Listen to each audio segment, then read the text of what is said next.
Hi, this is Gayle with BERNINA of Naperville, and welcome to another segment of Software Building Blocks. Now, this is going to be a very special treat for you because all of the things that Debbie is running you through in the BERNINA content this month, well, it's stuff that we've done and we've done it to the extreme. So I've shared several video links with you, and I'm going to show you some never be seen for and I'm going to show you some never seen before classroom videos where we digitized couching to look like crochet and where we used some simple couching techniques to make our own sort of boucle looking furry fabric. And I thought that this could be a very special treat for you. So I produced them to be all within one video. So it's going to be kind of long. So this video is actually 2 segments. So hello and welcome to part 1 of our October 2025 software building blocks. Let's go have a look at our presentation deck and see what this is all about. So here's our lesson 5 presentation deck. And yeah, this is just a nice little collage there of some of the cool things that I'm going to show you today. And just so that you have all the videos in one click, I've put them here in a little playlist for you so you can watch all of them at your leisure, right? You stumbled upon this one maybe, and then you want to sign up for this, and now you have all of this stuff handy dandy. So where do you find your Bernina of America stuff if you're doing Bernina software building blocks? Well, I explain it in this video, but basically, Bernina software building blocks live on the Bernina Skill Hub, and it's Bernina of America's direct to customer learning platform. So you'll have to sign on there, create a username and password, and then you can purchase this class. Now you're purchasing it from Bernina of Naperville. I will be sending you an email with your access codes. And then once you have your access codes, you're going to use those in the promotional code area when you pay for the software building blocks. Don't worry, if you sign up, I'm going to give you a very detailed email that tells you exactly how to do this, but that's where these lessons live. And these lessons are led by Debbie Lashbrook, who is Bernina's software expert, and she has a different topic every other month. So there are 6 lessons a year. This month, Bernina of America is covering the creative tools. And what are creative tools? Well, there is a section on creating couching and needle punch using the Creator software. There is a Designer Plus section where you create a stained glass needle punch. And then there's a file that they want you to download if you're creating the flower. And then here is the link to the Bernina Skill Hub. Now, of course, we create a different agenda. So what we do is we watch Debbie's content where she's going to show you how to create an original couched message file, how to create embroidery files for the punch tool attachment, and all of those things that I just mentioned, right? But then we've been couching and punching for years, so we're expanding on Debbie's instructions, and I'm going to share the 2 Zoom classes, like I mentioned, from this summer on digitizing crochet and creating a boucle bunny in the Bernina embroidery software, then stitching it out. And then I even have a follow-up video from, I call it the Wayback Machine, but we made a little needle punch in this video and did some other kind of fun things with that. And I thought you might want to watch that. It's live right now on our YouTube channel, but we have a lot of videos, so sometimes you need little help getting there, right? So now this is part 1 that you're watching. So we are going to start this lesson 1 by doing our faux crochet digitizing. So let's go ahead and watch the Zoom class, and then I'll meet you back for our outro, and then hopefully you like what you see and you'll watch the second part of the lesson that'll take you through the boucle bunny exercise. So we are about to embark on digitizing crochet-like designs. And I have come up with like my own shape and my own interpretation of this. And you can see here is, I think, what my best sample is for my crochet. And I am so non-familiar with crochet that I can't even speak to you on what kind of crochet pattern this is. But I did this in, this is an alpaca worsted weight yarn, this sample, and this was llama and metallic worsted weight there, and that's the same exact file that I stitched. And it comes out looking a little bit better with the all white than it does with the variegated. And so I made some adjustments to this design in considering that I probably would do that in variegated. And then I tried a granny square here, you can see. And then ultimately the project that I did was this faux macrame plant hanger. And so if I'm sure that you're in this class today because you watched our Footloose Friday from January, where I did this technique with our number 43 couching foot. And so we are going to use the 43 couching foot today for our sample, but I'm also going to show you some other options for couching. So there are some videos that I'm giving you here on just basic how to use this foot. And then I've also linked a blog post to using this foot for some other applications. So this page here is just basically like a good reference to get started with this foot if you've not used it before.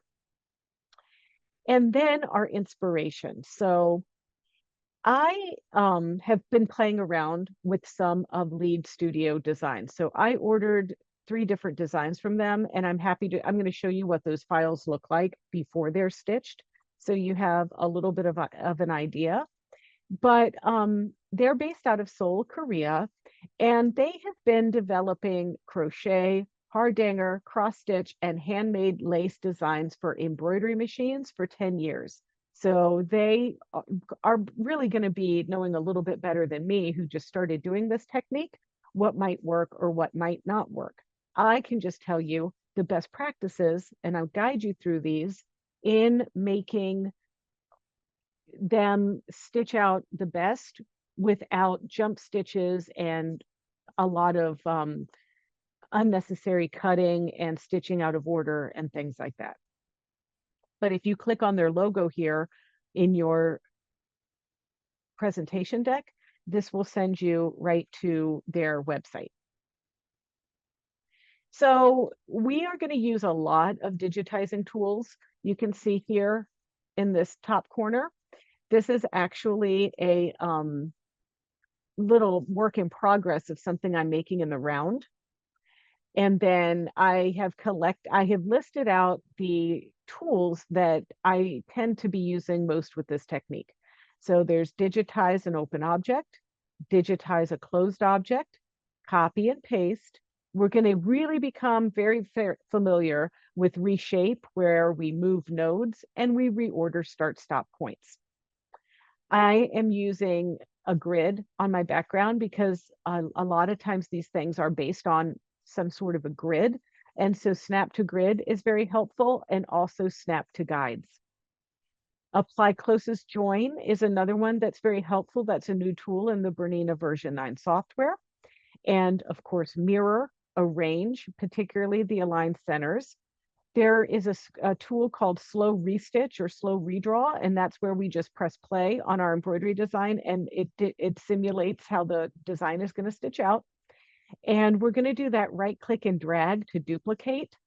And then there's branching and stitch edit. And I gave you links here to Debbie Lashbrook taking you through how to use the branching tool and then how to use the stitch edit tool, because these are things that are going to be helpful as we build our own crochet design. So in order to know what we're building, we might need to look at some of these designs. And basically what we're looking at here is the one that I tried to emulate when I made my hanging plant holder. It's just a basic, I don't know, triple crochet or something.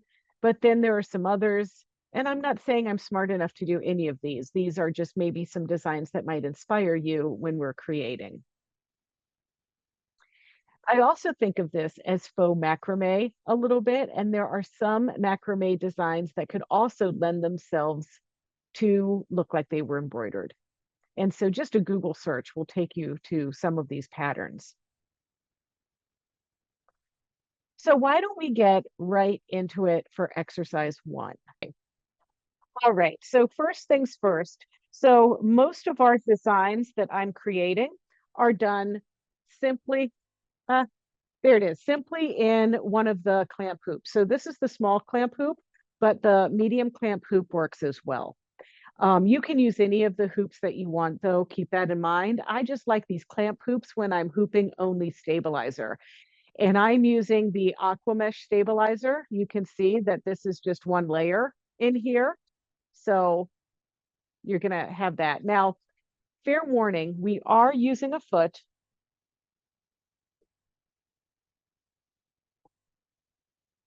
That has a wider base than what we're used to. So that means that the perimeter of our hoop is going to shrink. So if we make something that's like 4 inches in this thing, no worries, we can still fit it in our hoop. But I'm going to show you a trick to know if your design will fit in your hoop while you're using the number 43 foot. So the number 43 foot comes like this. You can see it here. It goes on your machine, and it's got like a little hole in the side there, and we feed the thread through that, and we feed the thread down through the middle. It comes with a little wire, and I have to keep it in a plastic bag or else I lose it.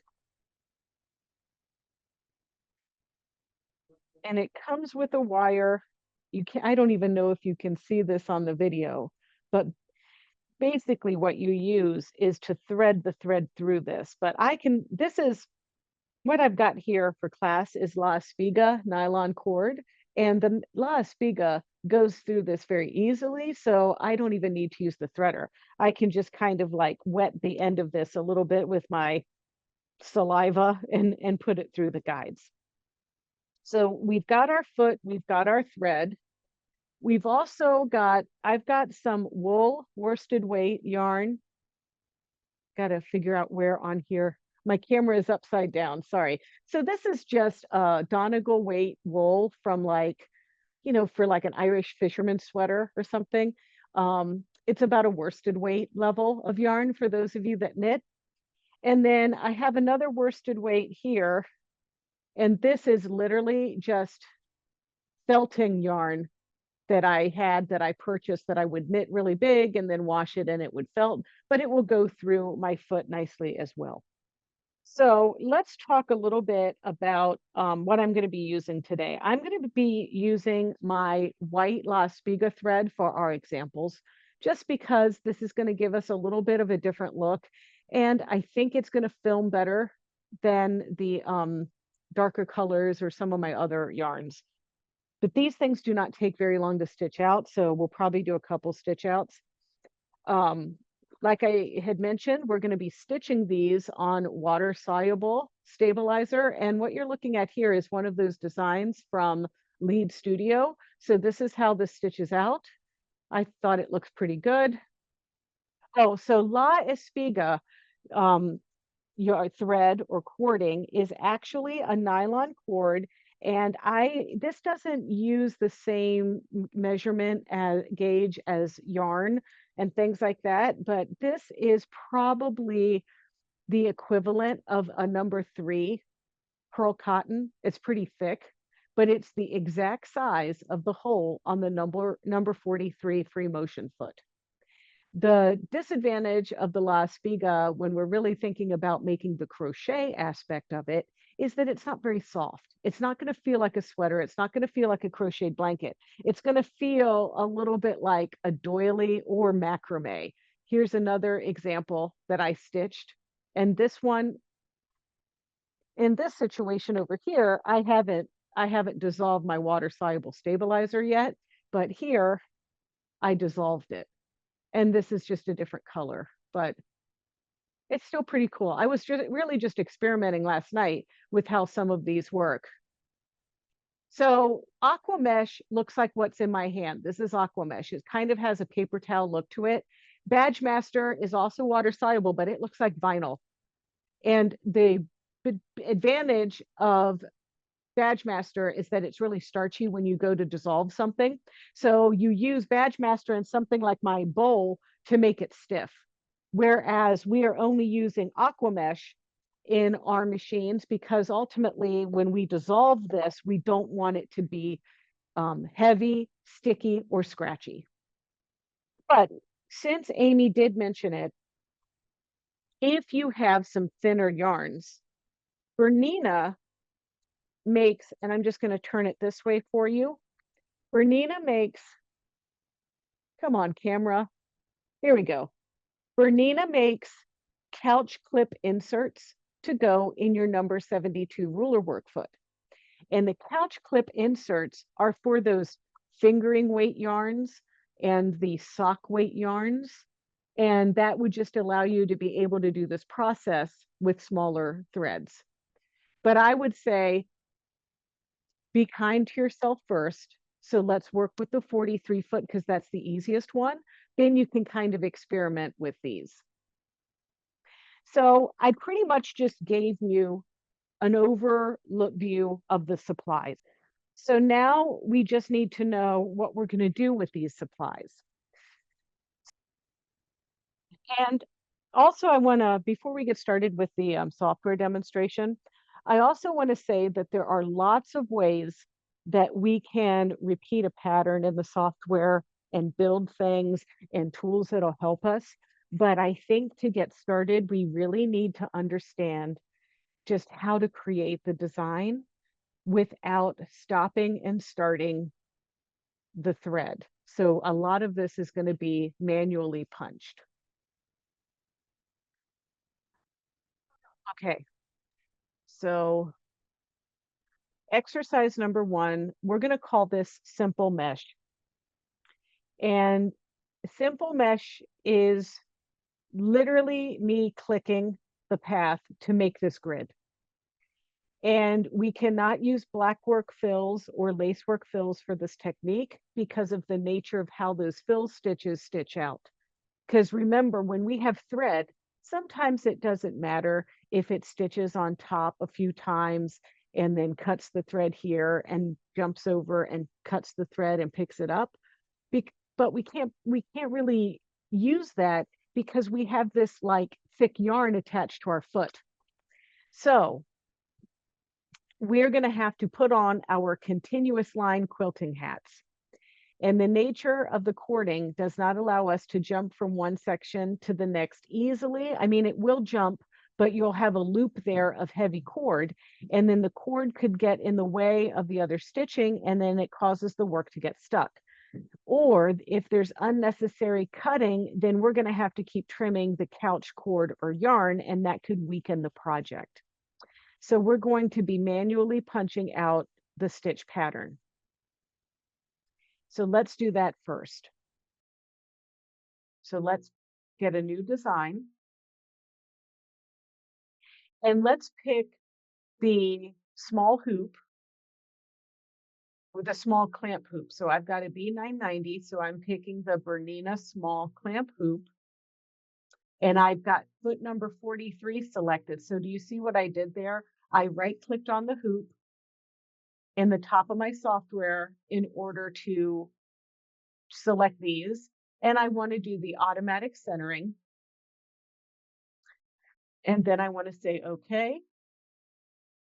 And then up here in my Zoom drop-down menu, I want to select to hoop so that I've got this on my screen. Another thing that I want to do is I want to work with a 1-inch grid. So you can change your grid by right-clicking on the grid and changing your size to 1 for horizontal and 1 to vertical.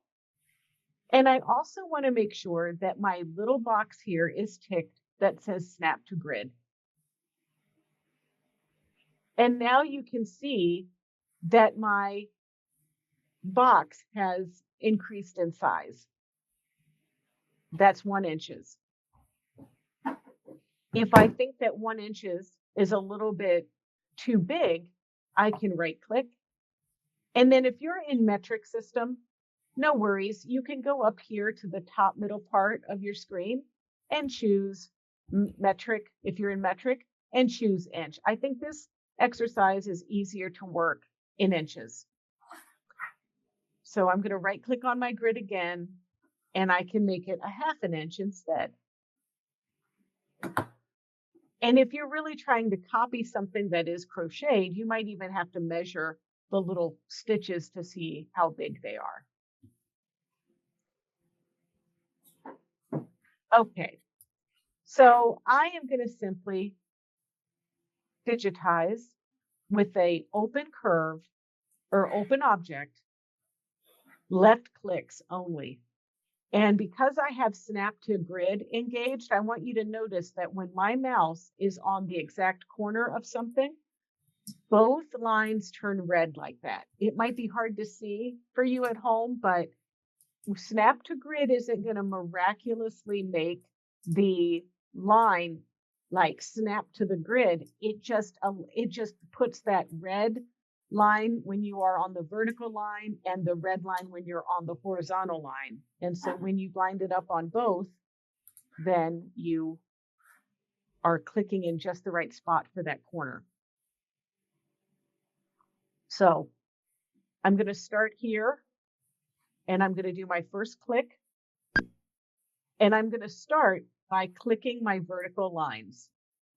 And now see there how my vertical and horizontal on this corner are highlighted.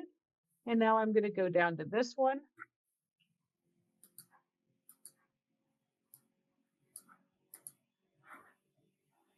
And click.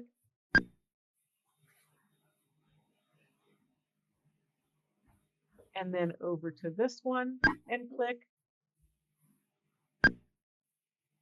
This is something that could potentially make you go blind, but but not today.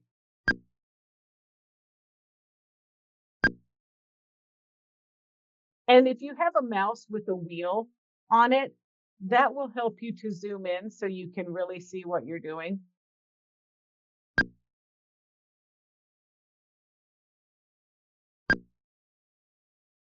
Oops, I zoomed out too much.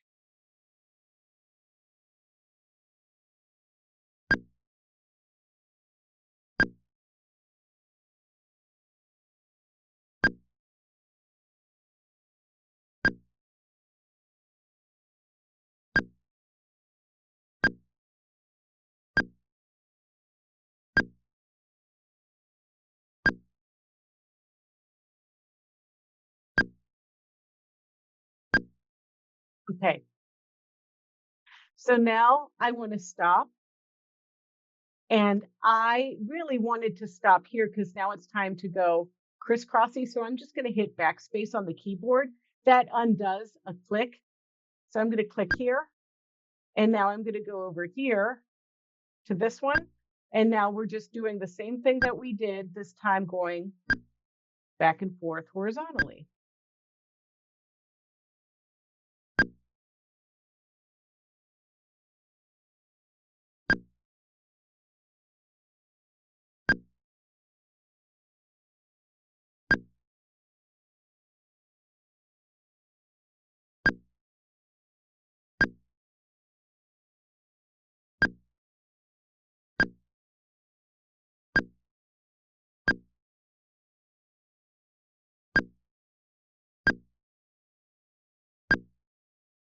Now, what I'd like to do with this is I want to go all the way around this one more time, but just around the perimeter. So I'm clicking in the corners.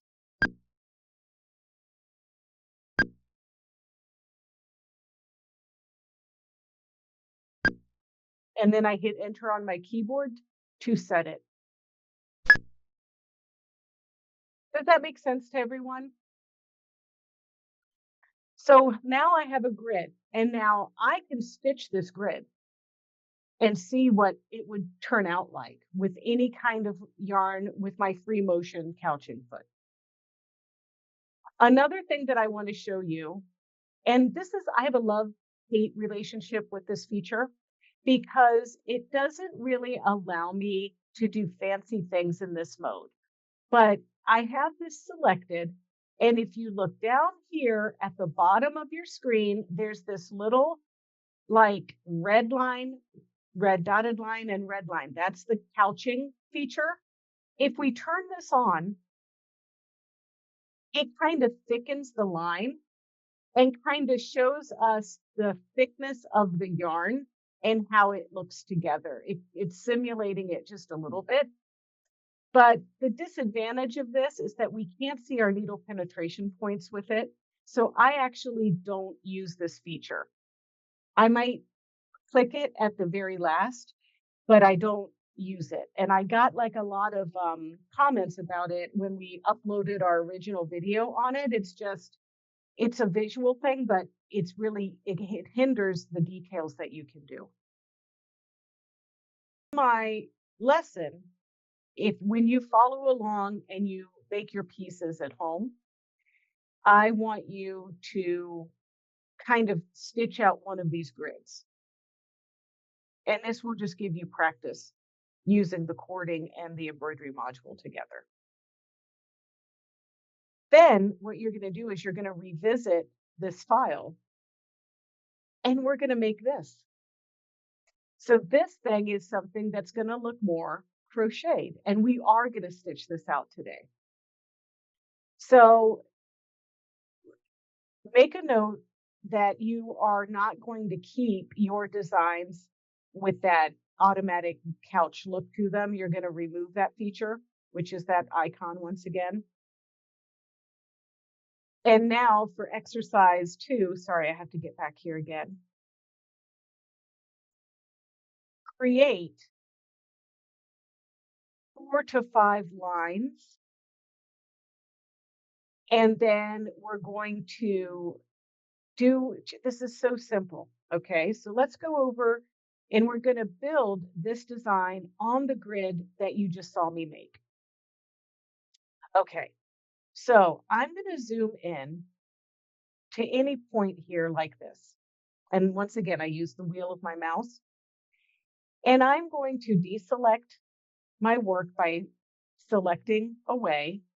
I'm still using this navy blue color number 1 and my open object tool. This time, I want to make a line that oversews both of these lines. So if this is a 1/2 inch, this might be 3/4 of an inch or so, and then hit enter on your keyboard. Then we're going to take this line and right click and drag away. And we're going to do this so that we have 4. So right click and drag and right click and drag. Now, if you want, if we select these, we can use our arrange tools and we can align them straight, like, align the sides together like that. And we could also make sure that they're all spaced evenly. So space evenly down. So now they're all perfectly the same distance apart. Another thing that we might want to do before we get started is click on our grid, right click it, and lock it into place. And now we can't accidentally select our grid because it's locked. But these things we have here. So now I'm going to make sure that I center this configuration over a grid. And now I'm going to right click And that makes a copy that I can then center correctly. Right click, right click,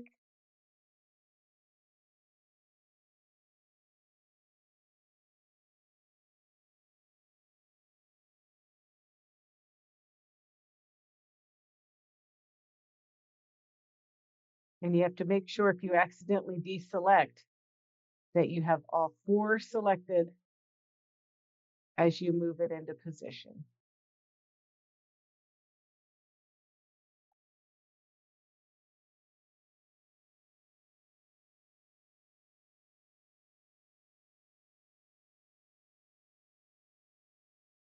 Okay. Then we're going to select this whole column and we're going to right click and we're going to offset it.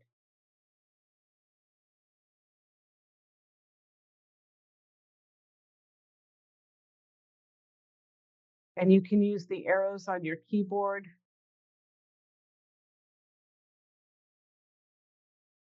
And I'm going to delete that one there. And now I'm going to select these 2 rows. And I'm going to right click and drag it into position again. And just make sure that I centered everything using the keyboard's arrow.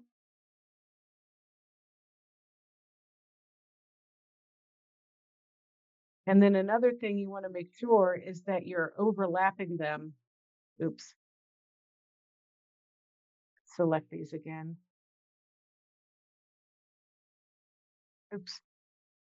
Sometimes it's hard. I'm going to just group this temporarily so I can move it easily into position. I want to make sure that these lines are straddling and that these little guys get wiggled in just the right spot.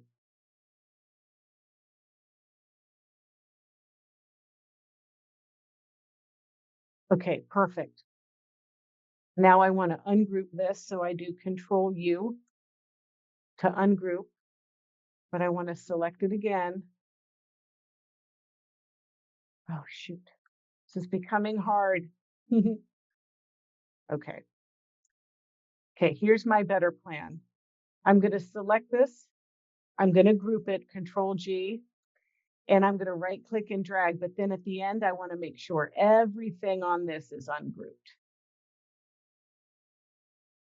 Okay.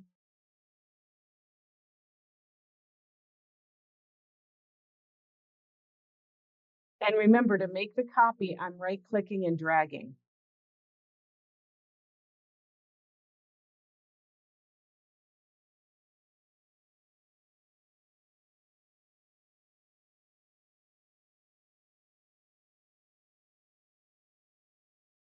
All right, I think it looks pretty good. So now I'm going to Control A, and I want you to have a visual. I'm going to go to Arrange and I want to ungroup. And I'm going to Control A. And let's make sure. Yeah, so now this little guy is all ungrouped. So I want to look at this in design view. That's where I can hit T on my keyboard. And now look at this. Do you see all of those little stop, starts, and jump stitches? That is a lot. So we want to eliminate these. And we don't want to do black work run. Black work run is one of those things where we do this and black work run makes too many over stitches. So we want to use branching. So we are going to select all and we're going to go to our edit drawer and we're going to use the branching icon. And then the machine down here is saying add an entry point. Well, I want it to enter, oopsie daisies, escape. I want it to enter like right here. And then I want it to exit like right here. Now we have something that might be worthy of testing. And so we're going to look in here to make sure we don't have any more jump stitches. Do you see those? I applied that branching, but it didn't do it the way I want to do it. So I'm going to undo to the branching. What is branching exactly? Let me take a moment and I'm just going to show you something because I think it will make sense. So let's go over to our presentation deck. Branching lets you digitize similar objects without having to think about the most efficient stitch sequence or how to insert Okay. travel stitches so that the objects join without jumps. Objects must be touching or overlapped to form a single branched object. Objects are resequenced, connectors are minimized, component objects are grouped, and stitches are regenerated in the branching process. Remember to switch to design view in order to see the tie-ins and tie-offs and the jump stitches. I'll have to zoom in here so that you can see the jump stitches. Select Control A and notice that Blackwork Run is grayed out, but branching is activated. Branching will work with fill stitches. Click on branching, and in the status bar, you're asked to enter an entry point. Click on the object where you wish the embroidery to begin. Next, you're asked to enter an exit point, and you can click on the object at the same point or at a different point. The design is grouped after branching, but cannot be ungrouped and must be broken apart to separate the objects. There is only a jump stitch from the center of the design to the first stitch and the last stitch of the design back to the center. When you return to Artistic View, you'll notice that the design properties remain the same, but the colors took on the color of the first object. Watch the design stitch out with Stitch Player, and you can see that travel stitches have been inserted so that there are no jump stitches in the design. Let's do a second design. Once again, notice the multiple tie-ins and tie-offs and the jump stitches in this design. This is a single color design, but it involves both an outline stitch as well as filled objects. Once again, select everything. Notice that Blackwork Run is grayed out. Again, it will not work with filled objects. Branching is activated. Let the software decide this time where to place the entry and exit points. Click on branching and press enter twice. Notice that there is a single start and stop point and all the tie-ins and tie-offs went away. Eliminating these tie-ins and tie-offs will save you embroidery time. That So, was very helpful. Thank you. yep. And then there's also one that I did on something else. We'll save that for later. So basically, let's go back to this. If you have a situation like this where, we did it, it eliminated some tie-offs, but that little triangle there, that still represents that there's a tie-off there. So that means that branching wasn't the perfect thing for this example. And I might have needed to add branching as I went rather than all at one time like I did. So let's try selecting the whole thing. And let's try Blackwork Run.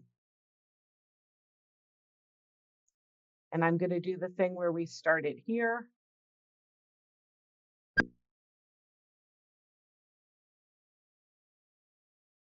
And there is a reason why I can't get this to do the thing it needs to do. And it goes back to the very beginning after I made the grid. It's because the grid is locked and we need those straight lines of the grid to be able to travel without a cutting stitch from one end of this design to the next. So whenever something isn't working for you, we have to really investigate everything that we've done to a design.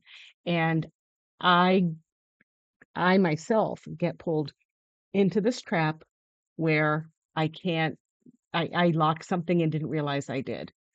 But also don't forget that sometimes you also branching may not work, black work run may not work, and you have to maybe process those 4 little lines that we made first, and then you work your way up or you do other things. So it's all about trial and error, and we still need to simulate this or stitch it out to see if we've really done it right as well. But one of the things, I have to undo this. I do see a problem. I want to change the color of my grid for just a moment. I want it to be something that shows up more. And I want to change this. One of my rows here got kind of not over the edge enough. So I want to do this. And I have to look at this in this discerning way before we do any of our black work run and stuff. Otherwise, we won't be able to redo it later. And now I can also see that this guy here, this column, is not overhanging the edge like it should be. Does everybody else see that too? Okay. I think that looks better now. So now Control A. Let's make sure I didn't accidentally group anything. Okay. And now we're going to do our black work run.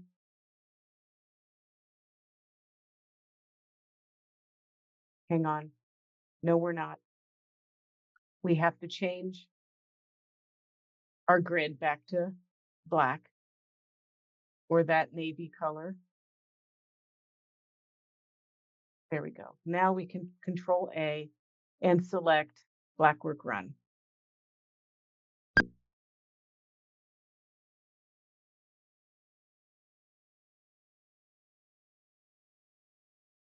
Okay. So there we have it. And this is what we're going to try to stitch. But before I take the effort to take this over to the machine and all of that stuff, I want to watch it stitch out. And we're going to speed up the process. I hit slow redraw there or simulate stitches. So there's the grid exactly how I digitized it.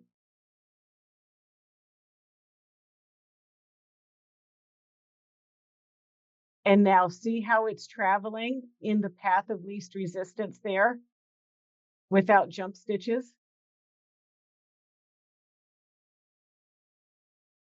Yes, Gail, if you don't mind, I'm still a little Sure. focused on black work run and branching. Is the only difference that you can't use black work run on a filled object? Is that the only difference?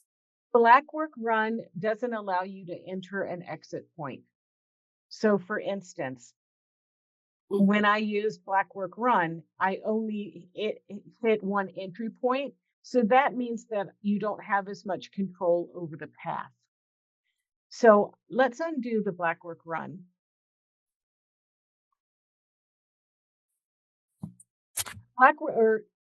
Branching is also for fill stitches combined together with outline stitches. That's true. Like Debbie's example of the leaves and Debbie's example of the little circle with the little petals coming out of it. But it's also like if I select all here and I use black work run, see how it has me select enter point? And I can do that. But it generates stitches. I don't have the option for an exit point. So it puts my exit point or my starting point over here, and it just doesn't do it exactly the way that I want it to do. So let's undo and let's use branching. And in this case, I hit my entry point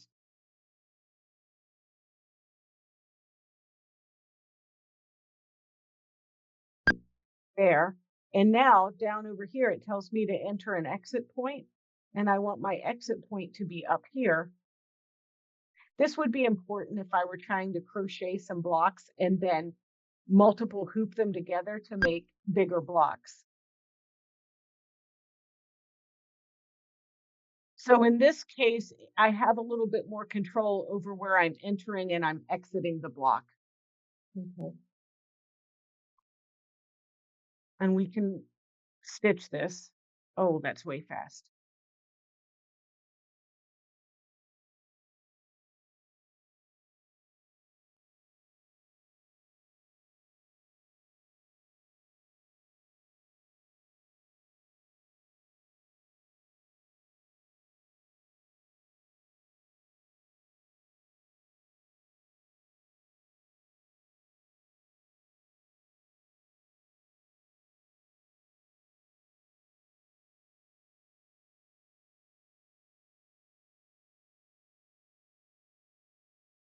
Okay.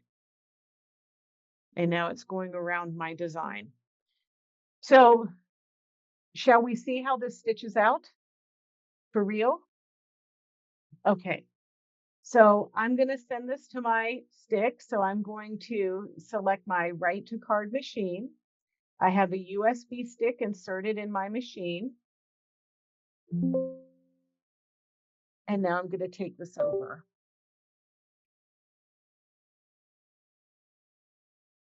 So here I am at my table here.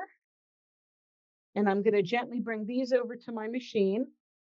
Okay, so I'm using a 790 today, but it really doesn't matter what kind of machine you're using.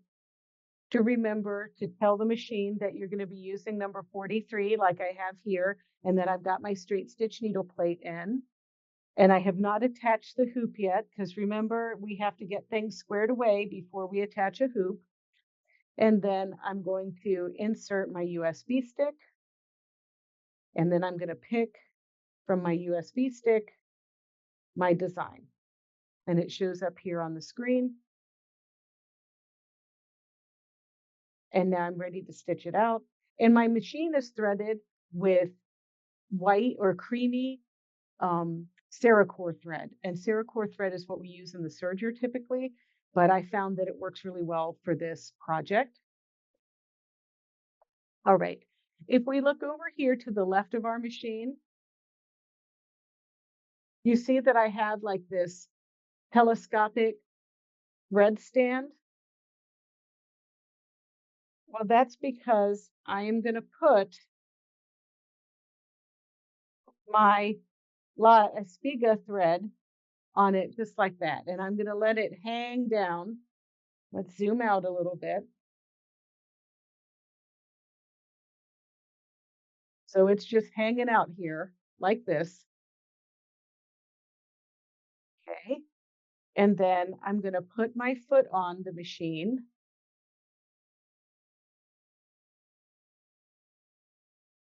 Okay. And my machine is already threaded and everything. So you can see how this looks here. And now I'm going to go ahead and select the screen of the machine. I am using an 80 universal needle, and it doesn't matter because you're not making you just want to form a stitch. If you're using really squishy yarn, you might want to consider like a denim needle or something like you would stitch through a lot of thicknesses when you're quilting.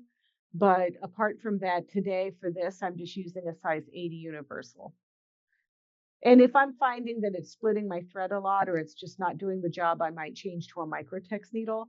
The recommendation for couching with the 43 foot is to use a 70 to 80 microtex, which is a sharp needle. But sometimes the sharp needles cut the fibers of the thread. So you have to be flexible. Okay, I'm stitching fast-ish, and I'm going to turn the light of the machine off. That's under settings. I don't know, you can see it better now, right? And I'm kind of standing over here to the left of the machine, babysitting the yarn. I'm sorry, Gail, can I ask you another question? Absolutely. I have an 880 plus. I didn't get my 990 yet. So, do I set it up as quilting? I'm sorry, as embroidering or as sewing? I would choose sewing because you Okay. want to have like a nice sturdy stitch. You don't want to see the top thread showing underneath. That's a good question. Thank you. Anytime I do something where I want to see the backside of a work on the 880, I always thread for regular sewing. So like quilting, you know, that you would thread for regular sewing. When I stitch mine, I think I thread it first as sewing, and I got a stronger kind of stitch when I thread it as quilting, Yeah, and the final piece was stronger. yes, I agree. You want and so for those of you that have the 790 or a 990, that means don't stitch this out with your yellow bobbin case. Okay, I got to speed this up a bit here. I'm putting the jackrabbit on. And now we're still in testing mode with this. I've never stitched this out before. And what I'm noticing about this is I don't think I should have done 4 lines. I should have done maybe 3 lines, just so you know. But this is going to be very, very dense. There are ideas about how I would change this up. Now, the beauty of a pre-produced video is that I can just speed up the video for you, right? But I can't really in this application. Gail, do you know about how many stitches were in yours? About 13,000. Okay. How many are in yours, Amy? Yeah, it's like 14,700, and I was like, oh, I think I did something wrong, but it's in the same No, ballpark. So that's okay. about right. I'm going to find a babysitter for this machine so we can talk about some other stuff. Okay. Hang on.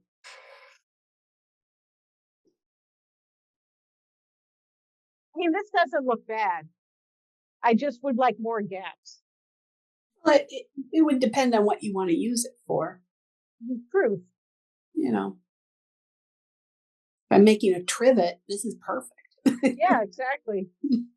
Now, what I didn't add to this is, well, I think I did. I did at the end. It does go around it.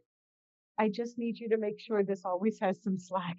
Chris has become our babysitter for our project. Never let that man go. Okay. Okay, so looking here, this is what we're stitching out, right? So what I'm not happy with, and I'm just going to zoom in here so you can see, is I really wish that I wouldn't have put so many lines in here. It's really thick based on what I'm trying to do. But what I do like is if I could pinch these two together. Do you know what I'm talking about? Like, squeeze them together so they look more like a triangle instead of a block. But what happens is, well, let's see if we can do this. We're going to move a node,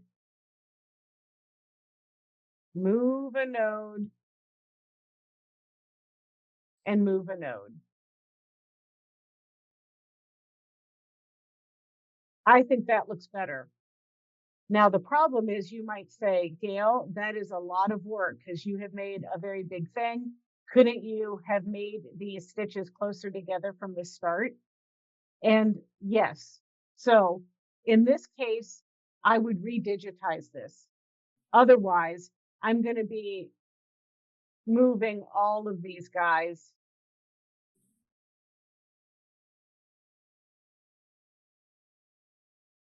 Does that make sense what I'm saying? Yeah. Now you can take some nodes and select both of them at the same time. If you like draw a little box around them. But this is just taking too long. So I would kind of say valiant effort there, Gayle, but we're gonna do this again. So what I want to do is ungroup, ungroup, ungroup, undo, undo, undo, undo, undo, undo, undo, undo. So what I've done up until this point then is I have my grid, and sadly, I'm gonna delete it. Oh, that was so much work. Oh, well, this is the price we pay for perfection, right? So, but we already know what we did to get here, right? We went down here and we kind of made an 1.25 inch or 1.125 inch line. No, this was 1/2 inch, right? So 3/4 of an inch. So we're going to go to our digitizing drawer and we're going to go to our open object and we're going to make a line that's longer and hit enter. And now what we're going to do here is I am going to move the node like this. And then I'm going to make a copy by right clicking and dragging, reshaping and moving that node. And now I'm going to select this, right click and drag, move the node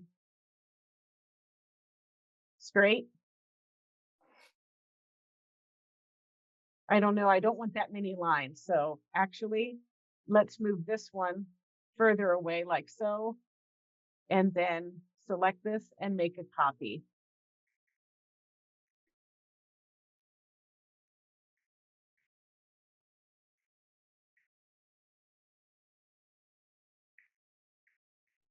I think I need to move. I need to be a bit more careful with this one.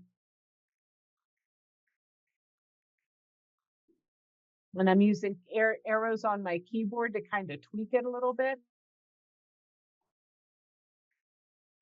Okay, now I'm going to select all, arrange and align it to the left. And let's see if align space evenly works. No, not so much. So I'm going to have to.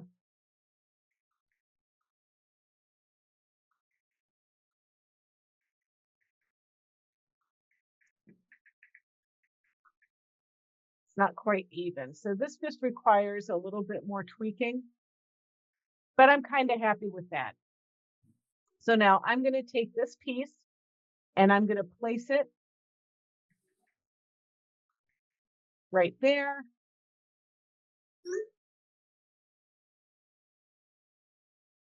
Okay. And now I'm going to right click and drag.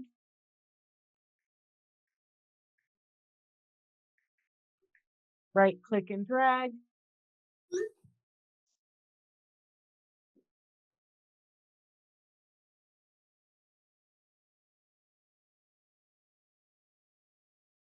Okay.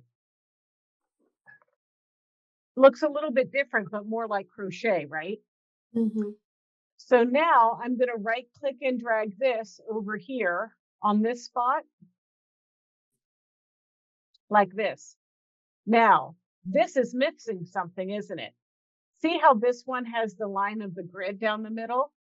I should probably make another line there. So I'm going to zoom in, make a copy, reshape, and make it straight.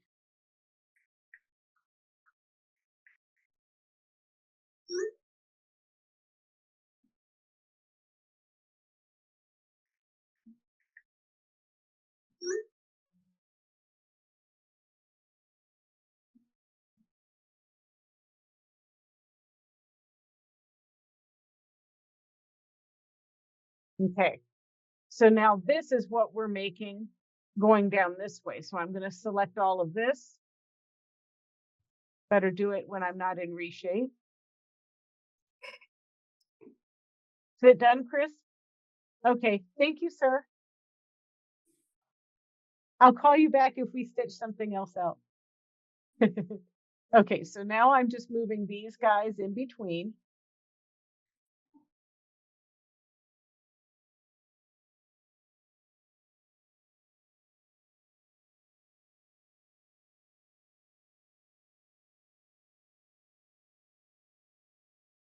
And it's hard to work totally zoomed in, but it's also challenging to work zoomed out. So sorry if I'm flopping around too much. So now, just like before, I can select this and right click and drag. Oops.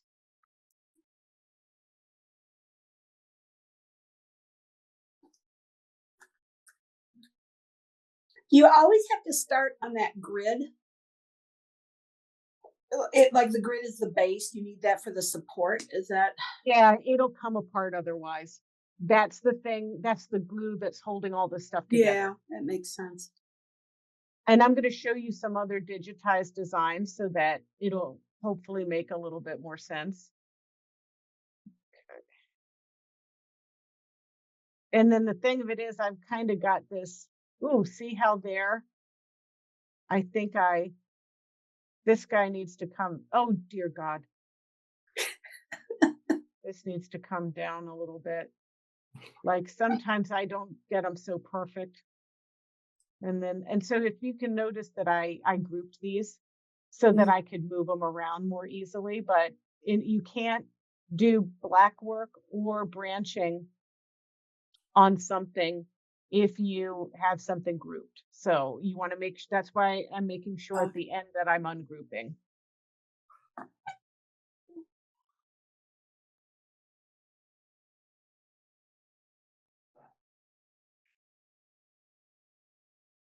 So now I'm going to take this and go to Arrange, Ungroup, double check, and make sure that it's truly ungrouped, and it is.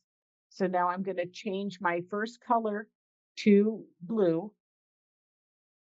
And now I'm going to select everything again. And I decided that branching was better because I can choose my entry and my exit. And branching is under Edit. And we're going to go here and then here.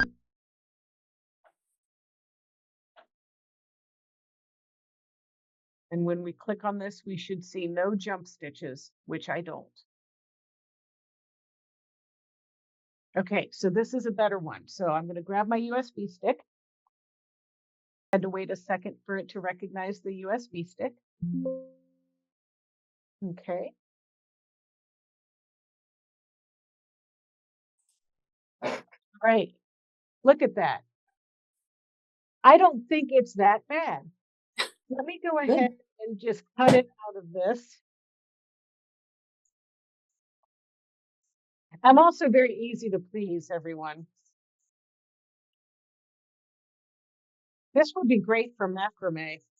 Your plant's not going to fall off the ceiling if it's in this thing. Things are going to happen. The worst part about this video is me seeing the back of my head. Ooh, okay. You know, when I dye my own hair and I can't get the top of my head properly, and that's one thing I can't talk Chris into doing for me. So now everything's going to be very similar, except we're going to have a little bit more crochet look to it.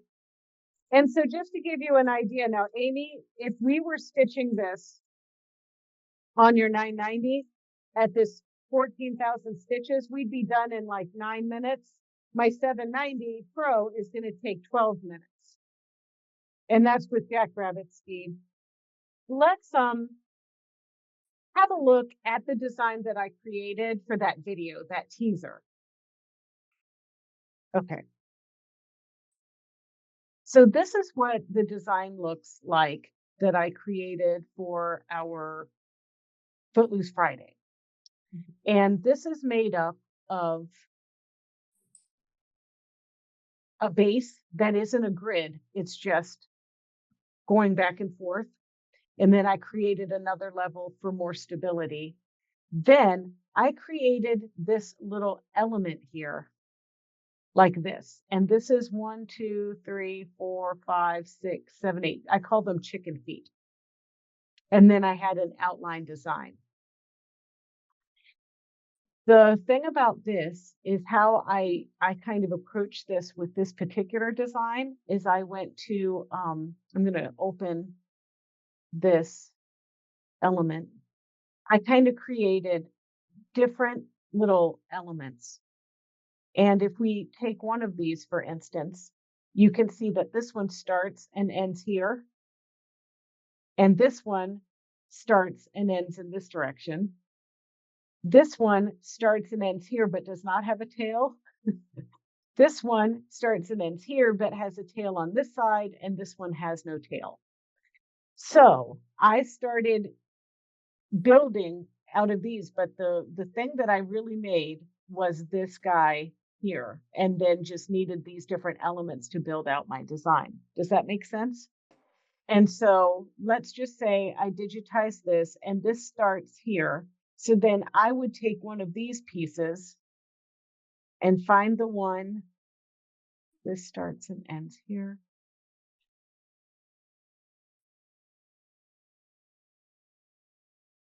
So what I really need to do is take like this piece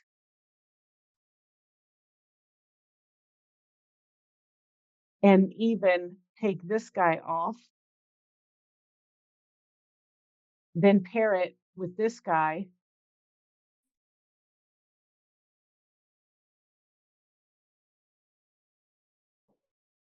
Like this, or just make a bunch of these together, honestly.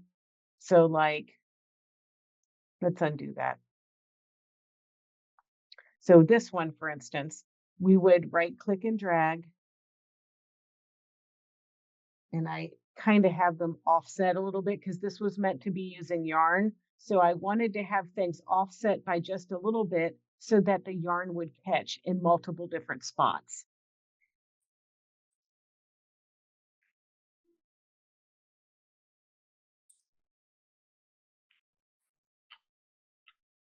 And then what happens, I'm going to hide the hoop for right now. And then when I want to go the other direction, then I'm going to look for the one that goes from this way to this way.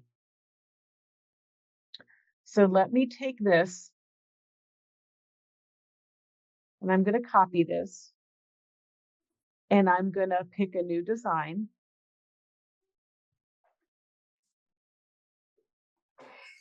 And I'm going to place this in here like so. And so, oops, I want to right click and make sure that I have automatic centering on. And so now I'm going to take this guy, and we're going to build on this. So it's going from left to right. Now I need to digitize, and I'm just going to pick any color here.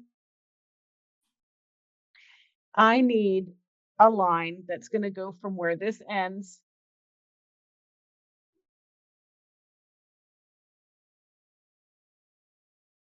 an open object tool in any color that starts where this one ends and goes up to about there, and enter. And then I'm going to grab from my pennant elements, I think it was this piece.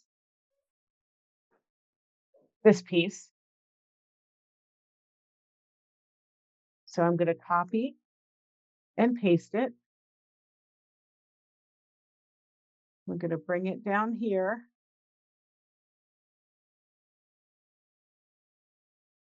And actually, I want something that sticks out on this side, or rather, I want to move this here like so. And now I need it to kind of go down into this area like this. There we go. So it's over stitching, right? So now I'm going to right click and drag.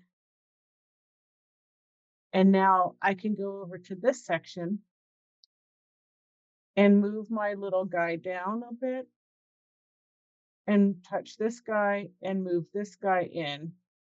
There we go. And now I'm going to right click and drag. Right click and drag. right click and drag, and right click and drag.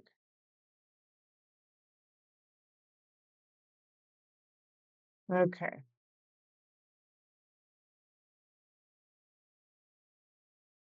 I want to kind of pick everything here like this, and I slightly want to rotate it so it's straighter.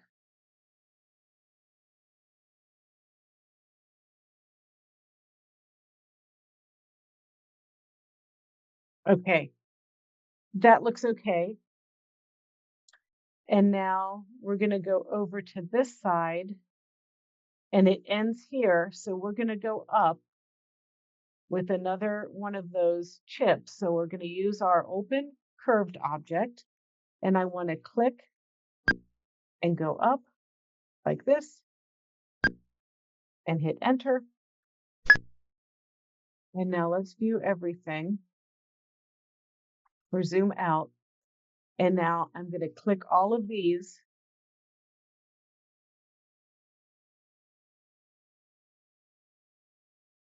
Actually, I'm sorry, I need to move this guy and delete it. So we need to have this, and then when we go to make a new one of these, I'm going to just right click and drag and go up here. So this piece is going to, we know it goes this way, then it goes up and it goes back this way and it ends here. So we need something that goes this way and this way on this piece. So let's take our open object tool, and we're going to go click here because that's where it ends. And it starts back up there, and enter. And now I want to deselect this one and delete this.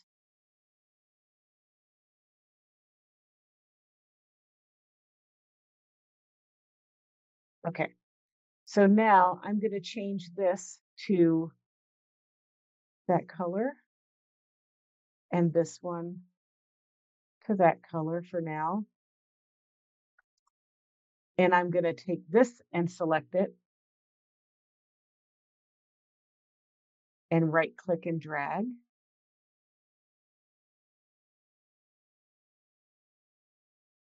Okay, this is going this way like this. Maybe use some arrow keyboards. Okay. At this point now, I'm going to select all and just change the color to one color now that I've got the flow. So now I'm going to select it, right click, and make a copy.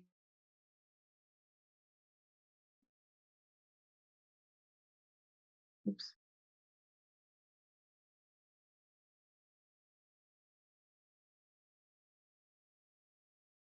I think I can do maybe one more row. So let's,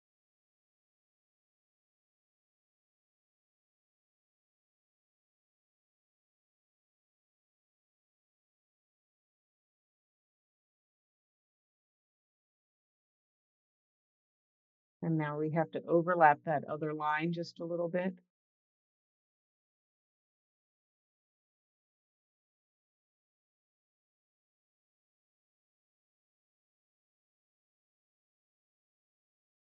There we go. It needs to go up just a little bit because I've got this line there. There we go. There we go. Okay, so now with this like this has no grid. I do have like those little lines that I've created that's going to carry us from one thing to the next, but it's not quite enough. So at this point, what I'm going to do is pick any color, doesn't matter what it is, it just has to be different than that color. So I'm going to do my open object tool, and I am going to start at the top because remember this one down here starts from the bottom up. So I'm just going to go to make sure that the tops of those little triangles are all going to touch my stitching.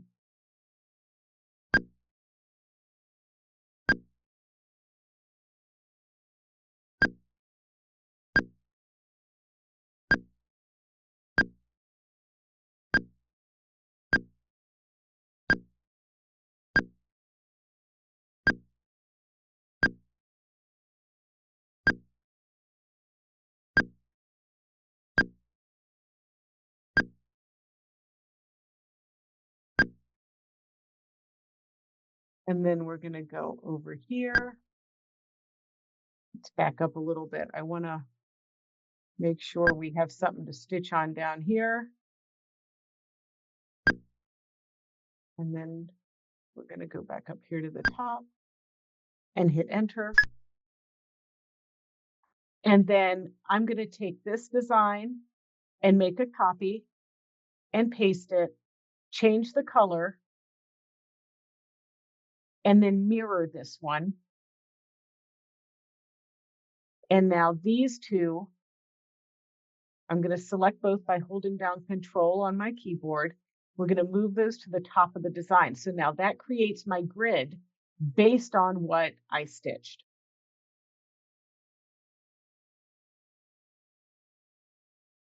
So that's how I created the swatches from the video. The only thing here is you might have to go in and tweak these little nodes, because as I did the rows, they started grabbing less and less of the yarn, and you might have the issue that Teresa had. So the way that we remedy that is we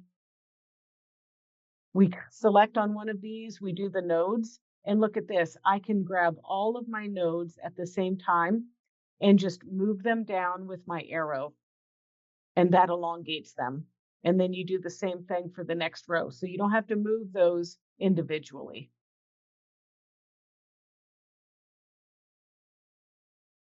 And Teresa, perhaps you could have, you could take that design where you were having a little bit of difficulty and just redo the nodes so that they're catching. Because this is really about making something, testing it, and seeing how it looks. I'll go in now and have another look at it. Yeah, you just have to be pretty methodical about Mhm. it. Okay, so let's go have a look at the machine and why I stopped it. So what was happening over here, you can all see it easily, right? What was happening over here is Chris was worried that it was flopping around too much and not moving. It's just getting stuck for some reason. Did you see what's happening? I don't really get it to be too weird, but see that it's not moving around freely. And I'm not sure what's really causing that, other than there's a lot of La Espiga there in one lump. So I'm going to go to the gears on my machine, and I'm going to go to embroidery, and I'm going to adjust the thickness of my fabric. And on the 990, it's in your stitch out menu to the right. It'll say fabric thickness kind of down here in the right bottom corner. So I'm going to change it to 7.5, or let's just do 10 millimeters. What it's really doing is adjusting your presser foot pressure. So let's see if this makes a difference.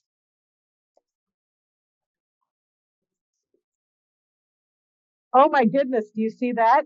Totally different.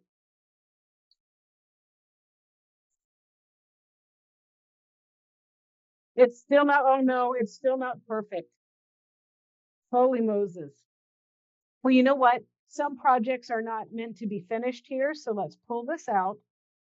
Let's take it off the hoop. You can see that I'm sort of getting my way, but I think what's happened is when I made my little triangles, I made them too close together. So quite honestly, I think our first endeavor here was actually the better choice for the La Espiga. Do you get why that happened? Because It makes total sense. The little points were getting too close together. So then everything is just getting too jammed up. Yeah. So if you have this happening, maybe change to the yarn. So I'm not going to do anything different with this design. I'm going to hoop up a new piece of this, and I'm going to thread the yarn through instead. I Maybe want the you to know. worsted yarn. What's that? Maybe the worsted yarn would have worked Yeah. better, because I had the same thing with the other design that you did, like the one that you called the chicken feet. Yes. And so the yarn kind of stitch on top of it itself. Mm-hmm. Yeah, that's exactly, and that's kind of like why I also stress that you don't want something stitching too much on top of itself with this technique, because you not only have then the thread on top of itself, which is not the big deal, it's all that yarn. However, a ball of yarn like this, it's hard to show you in the Zoom, but this yarn is so fluffy and it can flatten down a lot easier than this. The La Spiga has body to it. So let's try this. Okay. Okay, so this is coming out much nicer, and you can see we have no problem. So this goes to there's no right digitizing. You have to digitize for what you want to use. Back to our presentation deck. So that wool right there that you see, that's Suzanne, the alpaca. And you don't call alpaca wool. It's called fiber. I got a lecture. Okay. So this is where the doily came from. So let's click on Lead Studio. So they do all kinds of stuff. This is their Instagram. So you can see videos of their stuff stitching out. They have these little bears that are made all in the hoop. They also, if we click on this video, for instance, we can see that there they are. They're using an 880 in this application. And that's what this block looks like after it's stitched. And that's done with a yarn. So they stitched that right onto the vinyl. Yes. I mean, and that's one way to do it. This way it's going to look like you don't have to then stitch it on water soluble and then attach it later. So obviously what we made today could also be stitched onto fabric. Mm-hmm. But I like the idea of making it like lacy and 3-dimensional, but it's just something to play around with. Other things that they have are these like lacy designs. Like this isn't something that you would stitch on its own, but this is very old fashioned and it really looks like lace.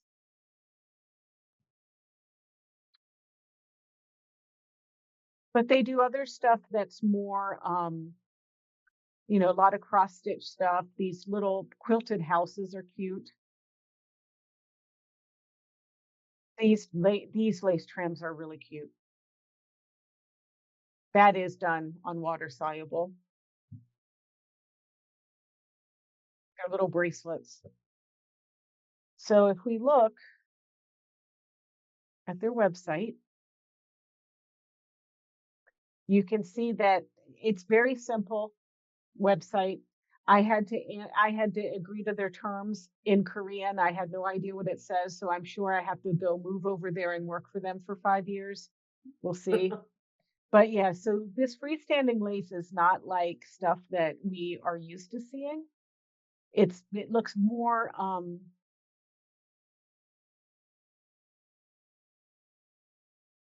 fashioned, I guess, how that's done. Now, this wouldn't be done with yarn. This would be done with a little bit heavier thread. So like Amy, I don't know if you've ever tried embroidering with the Wonderfill spaghetti, but it does work. So this would be in the miniature. So this would go through the needle, and I would recommend giving it a try.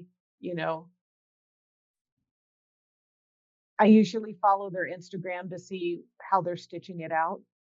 Mm-hmm. Yeah, it's not really my style, but that's an It's not application. Yeah.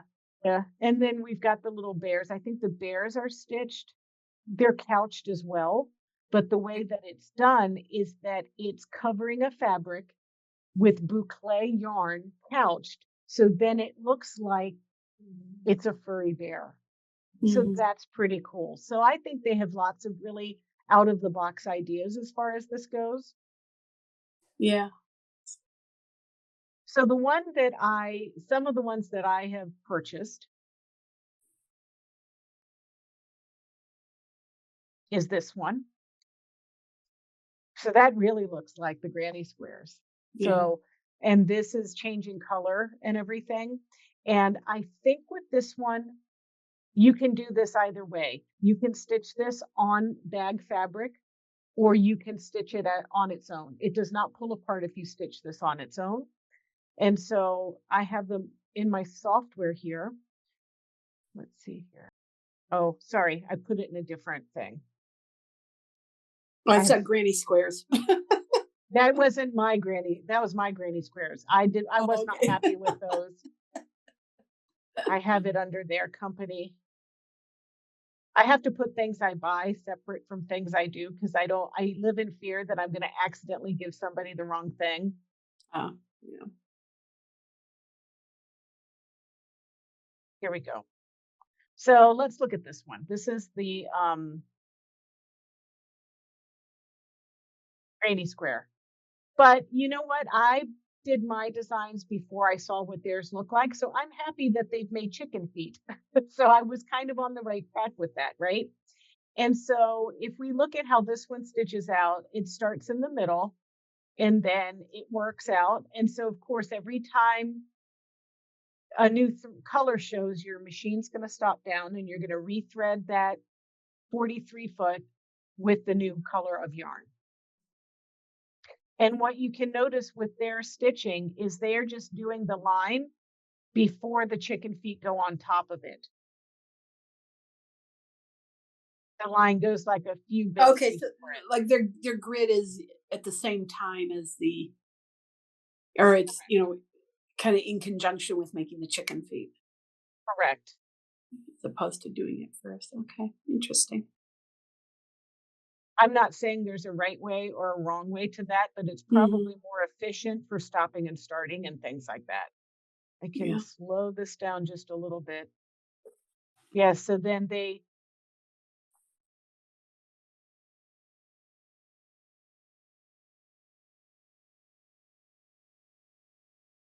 they're kind of building the grid as they go around.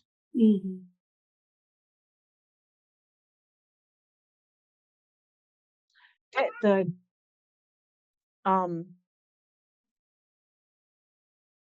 thing that's going to be difficult is they do not have instructions for anything, so you kind of have to figure it out on your own. And building the grid as they go like that, you've got less layers, haven't you? You still have a little back and forth. Yeah. I haven't stitched this one out, like I mentioned. But it looks like they're using just one layer, not two. Yeah. And and once again, because they don't have any specific things written, I don't know if this is meant to be stitched on something, which is why it has less of a grid. So it would be interesting to stitch this out on water soluble, wash it and see if it stays together. That's a good point. The doily stayed together and the other piece stayed together, but it did not stitch as well. It didn't feel as hardy as I would like. I can show you. So I think I'll try stitching this out maybe in all one color. So I'll put my machine on single color and see how it turns out. And then I'll be like, it fell apart. And then you'll know we have to put this on something else.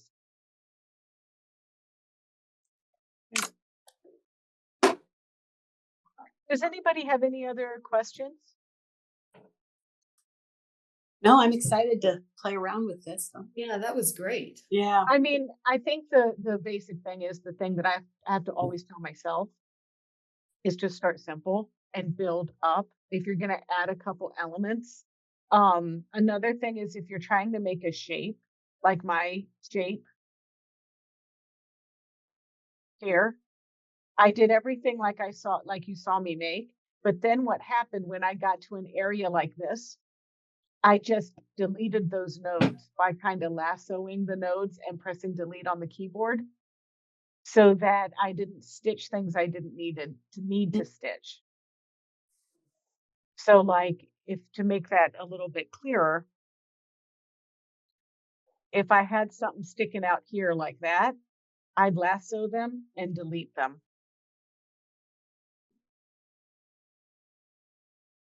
Like that. Oops. You have to select it in reshape mode to do that.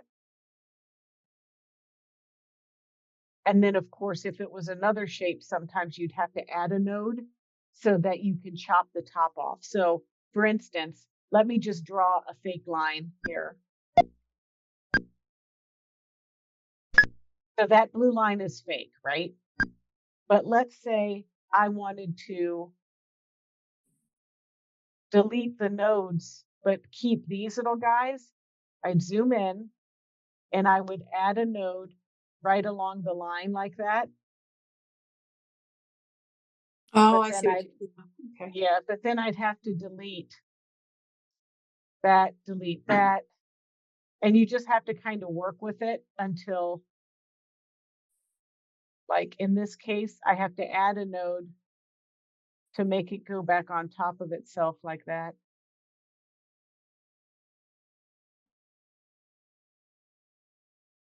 There we go.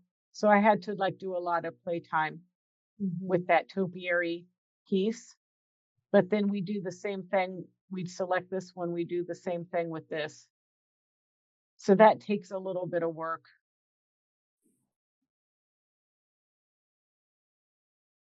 That's the hardest part. So stick to squares.